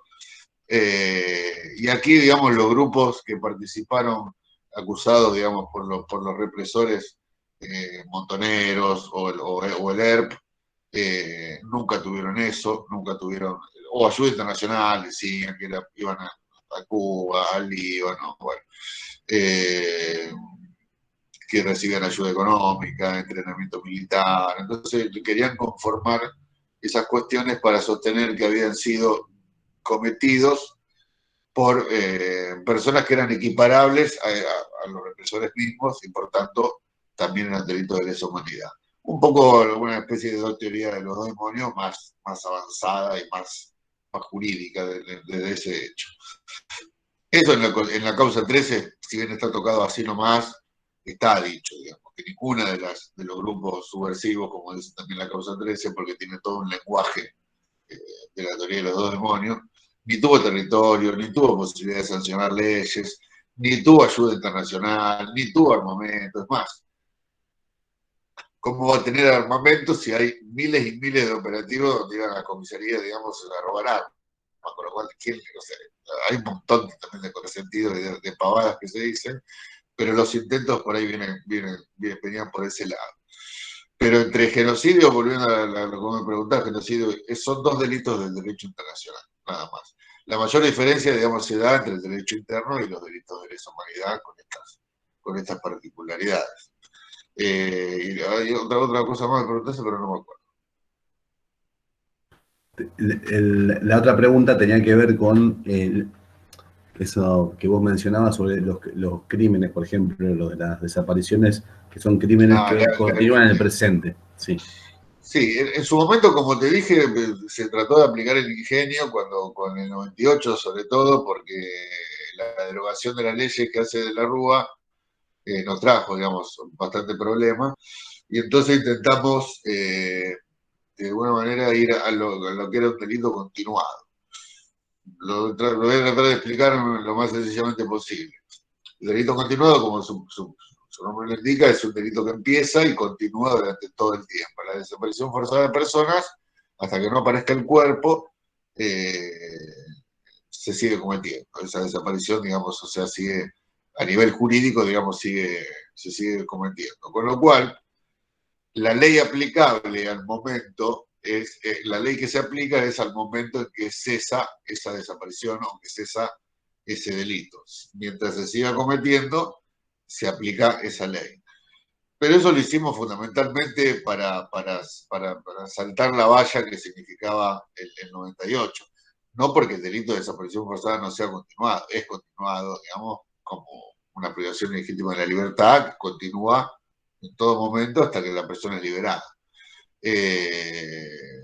Pero nos sirvió en lo fundamental para eso, para al menos el universo de desapariciones forzadas que teníamos, poder llevarlas a juicio hasta que, con esto del tiempo vuelva, hasta que pudiésemos discutir que era inconstitucional la derogación, que llevó del 98 hasta el 2002 por lo menos, la discusión. Porque bueno, eso implica, o sea, se habilita un nuevo tema y bueno, y los jugadores juegan. Entonces juega uno que dice una cosa, juega otro, y llegar a la corte te lleva no menos de 3 años. Entonces, mientras sabíamos que eso iba a llegar a la corte, intentamos darle respuesta a este universo de los delitos, digamos, que eran las desapariciones forzadas, donde nosotros no teníamos un artículo. Ahora hay un artículo que se incorporó al Código Penal, pero íbamos con un artículo, digamos, internacional, digamos, como estaba legislado a nivel internacional, con todo lo que eso significaba, porque, bueno, esa podía ser una figura que nos dijeran que sí era posterior a la comisión de los hechos. Porque lo que no había discusión era que estos delitos debían ser juzgados porque, más allá de no estar legislados concretamente en el plano internacional, escritos, o más allá de no estar incorporados al derecho interno, estaban en la costumbre internacional, con lo cual no hacía ni siquiera falta, digamos, darle una legislación, darle una escritura. Lo que nunca ocurrió con los delitos cometidos, vuelvo al tema de la bomba al colectivo, nunca estuvo en el imaginario, digamos, social internacional, nunca conformó en la costumbre internacional que delitos cometidos por particulares, por más graves y por más espectaculares que sean, constituyan delitos de lesa humanidad. Pero la desaparición forzada, digamos, era todo un tema. Y en ese momento, digamos, o sea, se intentó hacer eso con bastante éxito, porque, bueno, al menos manteníamos la militancia, digamos, de alguna manera dentro del tribunal, porque era lo que no podíamos perder, digamos, la militancia afuera, digamos, o sea, en las manifestaciones, en las calles, los reclamos, los 24 de marzo, eso estaba, nunca se cayó y siempre fue progresivo. Pero ese vacío que había en tribunales no lo podíamos perder, digamos. O sea, por eso se inventaron los juicios por la verdad histórica, para mantener dentro del tribunal el reclamo, porque era volver, digamos, muy para atrás, y bueno, y los jueces se van acomodando, digamos. O sea, cuando la cosa afloja, los tipos aflojan, entonces bueno, y nos llevó hasta el 2003, básicamente. O sea, acá Rosario, la primera causa que se abrió fue en el 2002 y otra más en el 2003. 2 hechos, uno cada año abrimos. Hasta que en el 2003 el Congreso anula las leyes y bueno, los jueces ven que hay más plafón jurídico y político para ir adelante y avanzan, pero si no, no avanzaba nadie. Abrimos 2 causas nada más, una en el 2002 y una en el 2003. No la abríamos porque los jueces no la abrían, y apelábamos, pero en la corte había una cola, uno llevaba un recurso a la corte y había una cola de 30 personas, o sea, y estábamos todos en la misma, y eso no avanzaba y había que avanzar, porque... Entonces, bueno, siempre se fue creando alguna cuestión ingeniosa desde el plano de vista jurídico para poder llevarla adelante. En aquel momento, con el delito continuado, fue ese. Y muchísimos más que tendría que revisar, porque uno por ahí a veces digamos cada cosa sin sacar tanto los pies del plato, pero bueno, uno trataba de aplicar el ingenio, digamos, para dentro de lo jurídico, para poder tener esa presencia en el tribunal, porque pensábamos que si la perdíamos, teníamos miedo de no volver, digamos, al tribunal, o sea, que era lo que había pasado en los años anteriores, o sea, después de ese gran impulso de la causa 13, se vino a pique y desde que terminó el juicio de la causa 13 al año 90, en 7 años, o sea, no se puede hacer nada acá en la Argentina, de nada. Y eso desalienta y eso, digamos, y a nivel jurídico, a nivel de los jueces, bueno, los jueces no van a andar por motu propio, digamos, impulsando, con lo cual, y tampoco, digamos, había fiscales, o sea, por eso se crean las unidades fiscales, los fiscales comunes, digamos, tampoco querían saber nada. Yo cuando era, antes de estar en el Ministerio Público, íbamos a hablar con el fiscal y decía, bueno, hay que contestar este traslado, y dice, bueno, vamos a ver. Y más, incluso está firmado algunos juicios en otras ciudades, en La Plata, donde hasta había, yo los conocía, pero digamos, si no los hubiese conocido, se veía como el fiscal, digamos, medio que pinchaba el juicio, digamos, y la otra persona que era la que había puesto el Ministerio Público para impulsar, hacía lo imposible, digamos, y recuerdo un caso muy patético que era por tiempo, el Ministerio Público le habían dado media hora, entonces se habían distribuido entre los dos fiscales, uno que había sido, digamos, para colaborar y para meterle pata, y el otro que era el fiscal de toda la vida del tribunal, y el tipo se tomó de la media hora que le dieron, se tomó 29 minutos, entonces después el otro le dejó un minuto, y el fiscal, me acuerdo que me decía, y no me daba el tiempo, no me dije, no te va el tiempo en un minuto, no te va, no más. Bueno, y el juez le decía, bueno, usted, que el tiempo se terminó, bueno, le digo lo último. Entonces, en esa no era tan sencillo, digamos, la cuestión, pero bueno, salimos a flote. Sí, totalmente. Me queda a mí en particular mucho de lo que estás diciendo. Primero, marcar la política en el Poder Judicial, ¿no? Los tiempos políticos, la muñeca política de los jueces, fiscales, o sea, desmitificar el campo jurídico como a veces el propio campo se intenta presentar así, o los actores dentro del campo como apolíticos o por fuera de esos procesos. Y está buenísimo que lo nombres de esa forma. Porque el papel judicial fue nefasto, digamos, en esos años.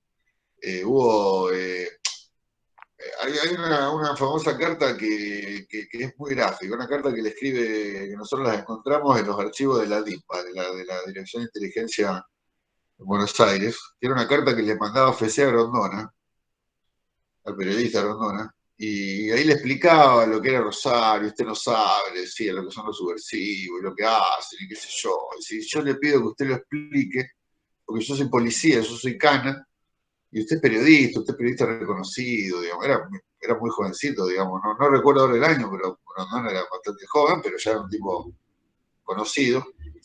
Y entonces FC, digamos, o sea, que entendía mucho. Le pedían esa carta, bueno, Grondona le agradecía, le contestó agradeciéndole todo lo que había hecho. Pero trataba de acudir para que él transmita, digamos, un mensaje. Y con el Poder Judicial y con los médicos también, fue nefasto, porque era un saber que, digamos, que como a veces no alcanzaba, digamos, la represión pura. A veces había que acudir al Poder Judicial, es decir, y el papel de la Iglesia, digamos, o sea, fueron algunos factores que se acudió a ellos, digamos, los represores acudieron para darle algo de lo que se estaba haciendo, o no era tan así, o no estaba tan mal. En cada centro clandestino hubo un capellán. Y los capellanes, digamos, la presencia, digamos, de un religioso dentro de un centro clandestino no es un dato menor.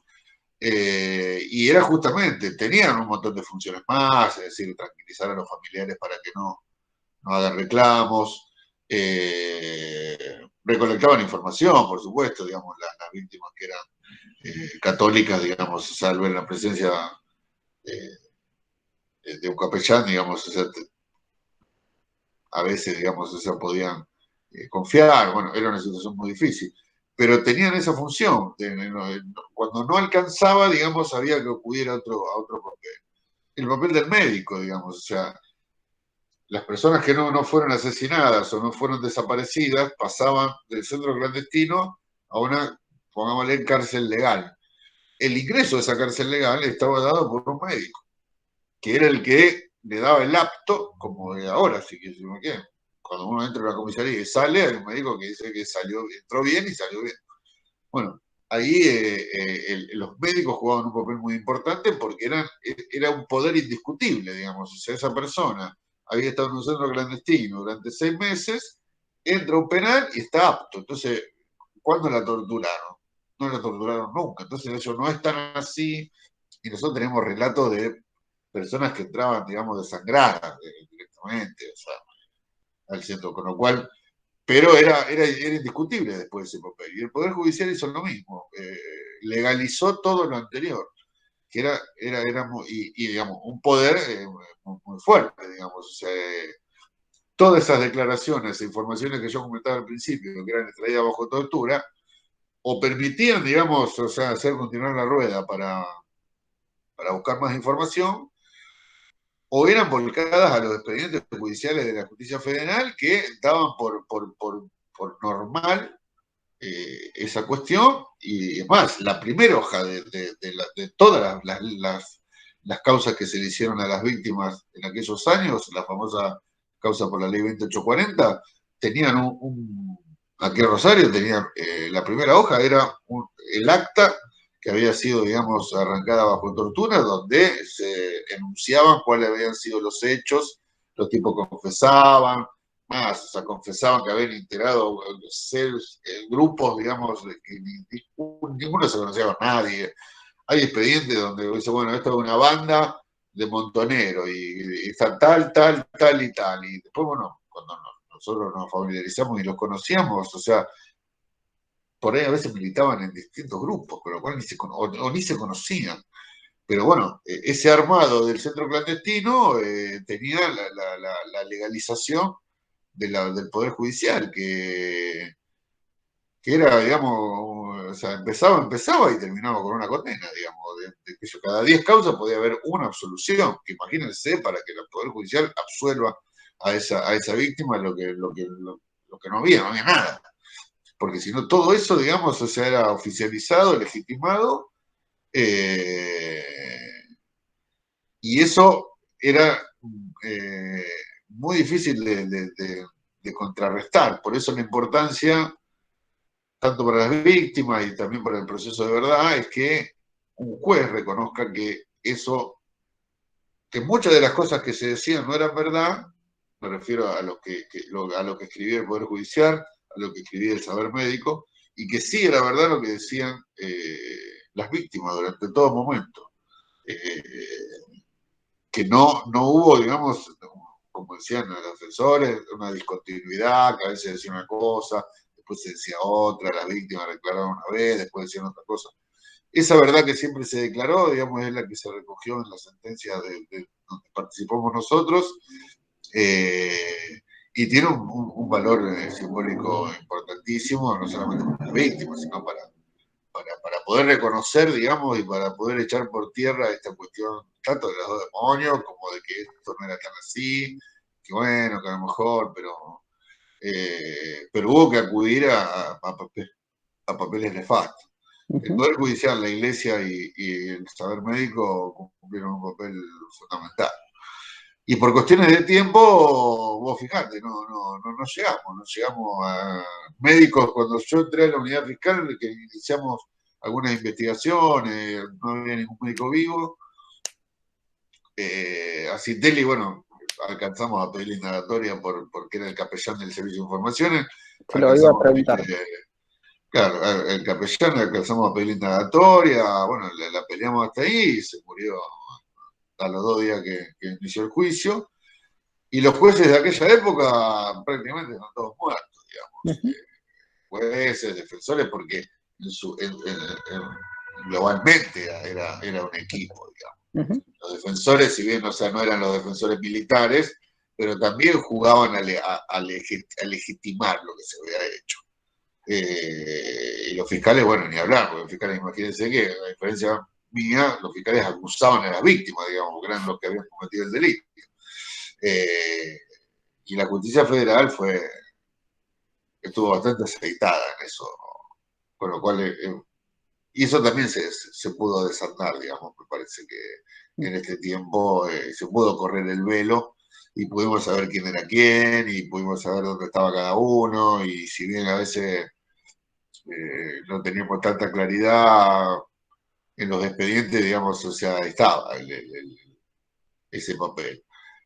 Muchos de los jueces que decían esto no es competencia federal, porque otra de las cosas que hizo la dictadura es modificó la legislación y todos los hechos cometidos por militares, policías o cualquier otra fuerza, en el marco de las acciones ordenadas, cualquier delito que se cometiera, intervenía la justicia militar. Eso fue un acuerdo que se hizo para que la policía, que era la principal carne de cañón que iba adelante, en el caso de que salte algún delito, no sean enjuiciados por otro poder que no sea el poder militar. Era un aseguro, digamos, que se acordó. Entonces los jueces, uno iba y le decía, bueno, usted está acusado, le decía el juez, por haber hecho propaganda política cuando estaba prohibido. Bueno, pero a mí me vienen de torturar durante un mes. ¿A dónde? Acá, en el servicio de información, a donde usted me mandó a llamar. Bueno, y el juez lo que hacía era seguir investigando el delito que la víctima había cometido y mandaba a la justicia militar el delito supuestamente cometido contra esa víctima. Bueno,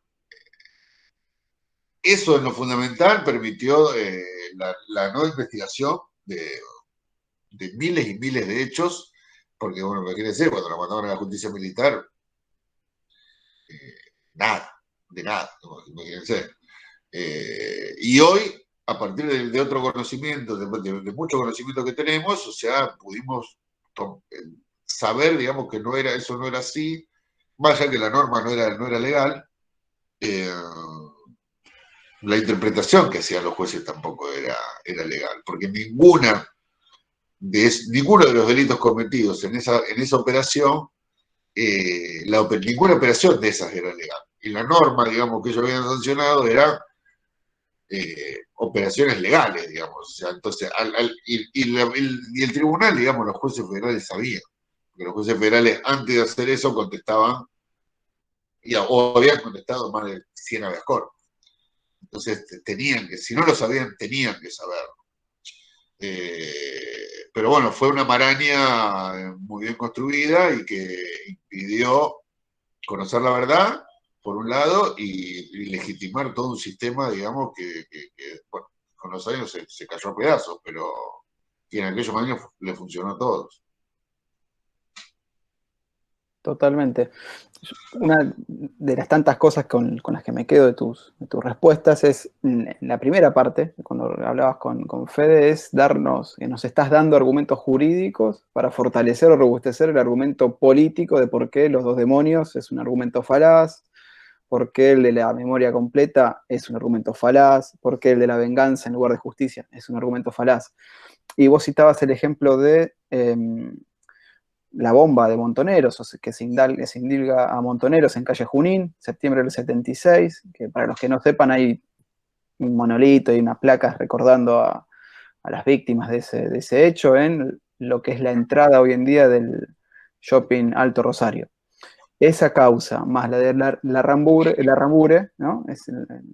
Que también se tramita acá en Rosario y que en el último año y medio se intentó reabrir bajo el concepto de que son crímenes de lesa humanidad también.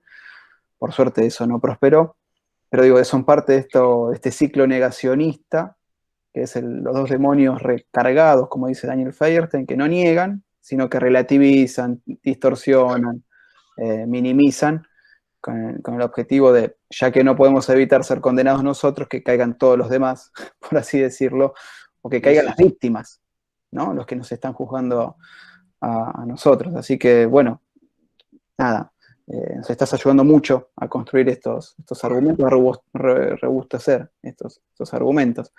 A lo mejor alguno de las alumnas, los alumnos, los estudiantes, las estudiantes, tienen algún comentario para hacer, alguna duda para trasladarle a Gonzalo, a nosotros. ¿Qué les parece?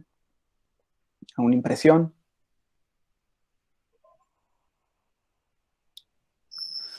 Yo lo que estuve haciendo hay notas de página 12, donde reproduce José Maggi, reproduce la carta de Feceda a Grondona.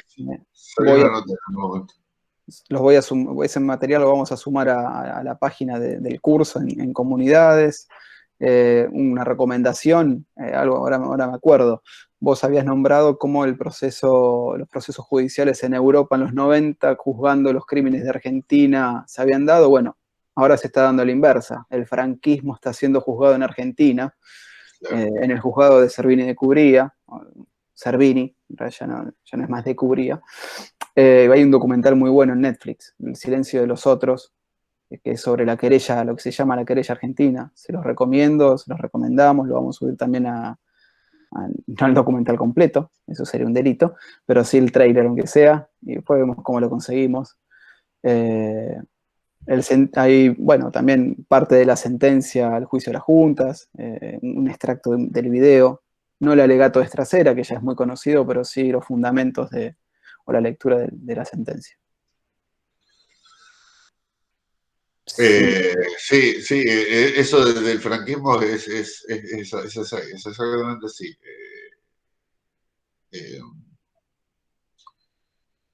Y bueno, hoy por hoy es ya incontrastable, digamos, pero... Y eso que vos decías del caso de la Rabur y el caso de la bomba al colectivo, era lo más usado en los juicios. Los represores, o sea, eran... Es más, a nosotros nos llegaba... la fecha creo que es 16 de septiembre, la del colectivo. A nosotros el 15, 14, a nosotros en el Boulevard Oroño, nos llegaba una tarjeta con una invitación para el acto, a todos. Y vos ibas a la guardia y decías, ¿esto quién lo trajo? ¿Y esto quién lo trajo? ¿Y esto? Pero escúchame, ¿esto cómo entró? ¿Esto cómo entró? Era una cuestión compleja, digamos. Y los represores, todos declaraban, y bueno, después de pasar porque ellos no fueron, porque ellos cumplieron con la ley orgánica policial, o no sé qué, o acá estoy yo, pero iban con eso. Iban con eso, o con la Rabure o con la bomba del colectivo, porque nosotros teníamos al FICE todo el personal policial. Entonces, bueno, eso revivía la teoría de los dos demonios en todo momento, y bueno, y había que trabajar, porque en los juicios hay que contestarle a lo que dice el represor, digamos, también. Y aparte, me acuerdo que en esa época declaraban, pero Díaz Besone estuvo como un mes declarado, entre que estaba medio sordo y que no sé qué, bueno, tardó un montón. Lo Fiego, el famoso torturador, digamos, declaraba también, o sea, durante horas y horas. Bien, uno podía decir, bueno, pero bueno, en el juicio también había que contestarle, entonces, y teníamos que contestarle punto por punto, digamos, para tener una acusación, digamos, por lo menos de lo público, que sea lo más abarcativa posible de todos los hechos que pasaron en el juicio. Y recuerdo que la bomba al colectivo era muy, muy complejo.